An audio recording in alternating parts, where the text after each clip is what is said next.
And I remember very well that this is what happened to me, because somewhere in grade 12, we use grades, but now it's forms. In grade 12, in my final year, somehow the devil tempted me to fall in love.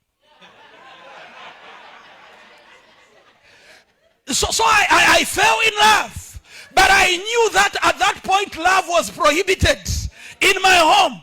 But I fell in love with this young lady, and we began exchanging those notes and love letters, and I would write and should send cards and things like that. But these cards were a top secret. So I used to hide them on top of my wardrobe under a heap of books. And I knew that my secrets were safe up there. One day I went to school, and when I came back, I found the top of the wardrobe scattered. And my prayer was that the scatterer was one of my siblings. So I asked my older brother immediately. I said, "Are you the scatterer?" I said, "No, sir." I turned to my young brother. I said, "Are you the scatterer?" I said, "No, sir." I knew there was only 2 other scatterers in the home of the height that could reach there. And my hope was that it was my mother. Because there is grace, and grace abounds. Then my young brother said, "I do not know the scatterer, but what I know is, as I was about to enter the bedroom, I saw Dad coming out. And not only was he coming out, he was coming out with a bunch of things. When I checked under, all the cards had disappeared." So my father then meets me later on in the day, and he says, "Sonny, you should come to the office." Said, "Behold, judgment has come before the day of the Lord." So I followed him to the office that afternoon, and we reached there. I found him. He had displayed all my cards on his table. Then he said, "Sonny, are these yours?" In pretentious innocence, I lifted one of the cards and thoroughly examined it.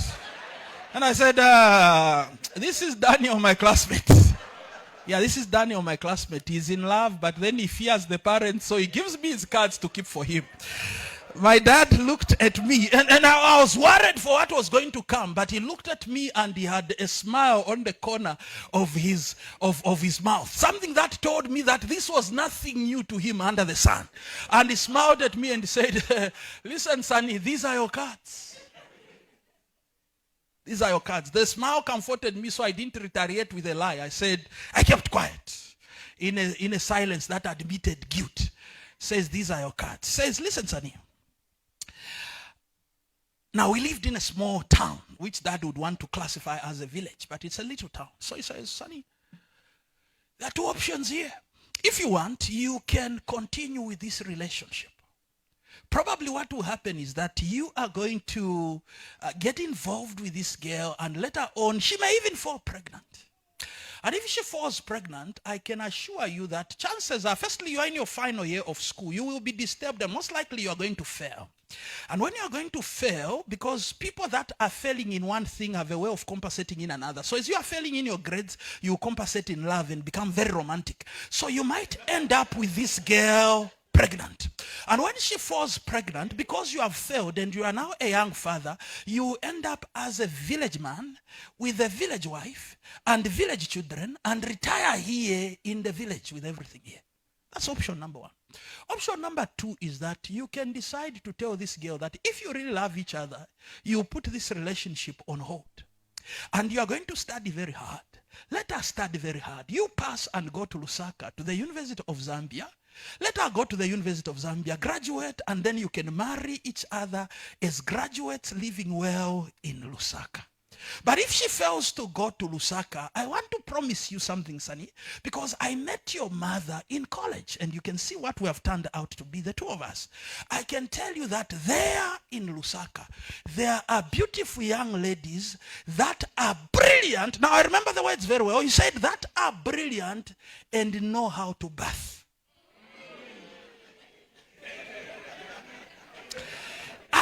Then he said, "So you can go." And he gave me the cards. I remember carrying the cards. I said, "Lusaka, brilliant, beautiful girls who know how to bath. Lusaka, brilliant, beautiful girls who know how to bath." I went to the young lady that afternoon. I told her to say, my sister. She was now my sister. I said, my sister, let's meet in Lusaka. Do what you have to do. Let me do what I have to do. Let's meet where I am in Lusaka. And I studied very hard.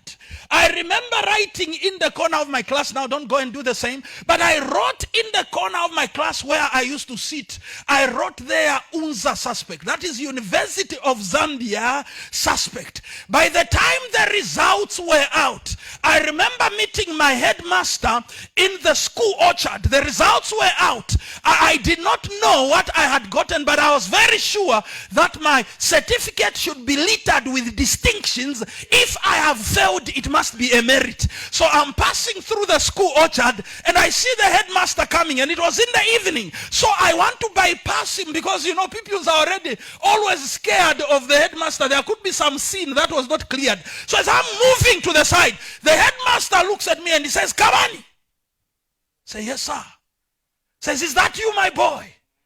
I said, yes, sir. He says, come here, my boy. And as I'm approaching him scared, he is moving to me very quickly with his hands open. And when I reach there, he grabs and hugs me. And he says, my boy, I am proud of you. I say, what is he proud of? He says, I'm proud of you, my boy. You are the best at this school. I got my results. And I arrived in Lusaka. I looked at Lusaka. I saw the skyscrapers. I saw the traffic. And I saw everything. I said, I have not yet arrived. I was told the University of Zambia. Beautiful, brilliant girls who know how to bath. And I arrived in there.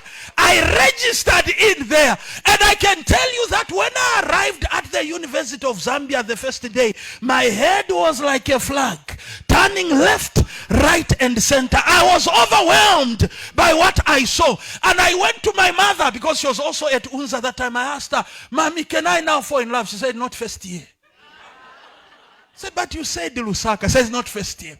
But what I know is that I am now married to a beautiful, brilliant young lady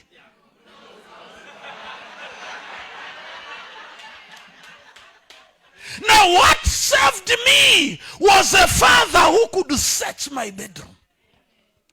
Had he not searched my bedroom and found the mischief in its nursery, that mischief would have grown to a big tree.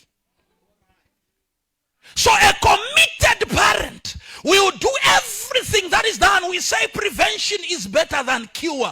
He will come with a preventive approach and not a